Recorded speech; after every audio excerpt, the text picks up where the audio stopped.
Vienotības pieeja problēmām vispār ir tāda. Nerisināsim, un tad 70% problēma atrisinās pašas. Tās 30% problēmas, kas paši neatrisinās, tad skatīsimies. Un ar šādu pieeju Rail Baltica ir būvēts entos gadus.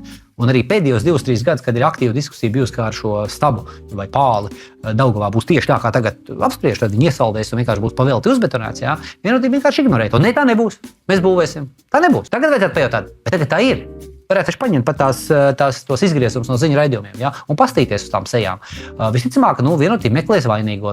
Gan jau kādu ierēdni par vainīgo, tad Citskovska kungu atrada vainīgo, pie tam, ka Evika Siliņa komplektā ar Krišānu Kariņu kārtoja privātu lidojumu sev, lai būtu ērtāk nokļūt Briselē. Bet par vainīgo sazīmēja bijušo valsts kanclers direktoru. Jā, varbūt tie ierēdņi tur sāk kaut ko tā kā nojaust, jo viņi ir tādu apdrošināšanas iepirkumu izsludinājuši šodien, un Evika Siliņa prasa skaidrot, viņi grib apdrošināt savu atbildību. Es saprotu.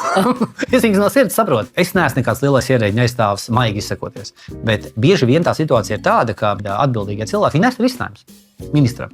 Bet tie risinājumi nevar nonākt valdībā, ja ministrs viņus nevirs. Un viņi nevar nonākt tādā realizācijas stadijā, ja nav valdības akcepta un tam līdzīgi. Es ticu, ka bieži ir situācijas, kur krājās, pie ministra durvīm šie priekšlikumi, un vienkārši viņus nevirs. Tāpēc, ka nav īstais brīdis, priekšā pašvaldību vēlēšanas.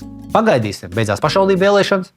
Nav īstais brīdis. Mums tūlīt sākās budžeta projekts, pēc budžeta, beidzās budžets. Mums taču vēlēšana gads.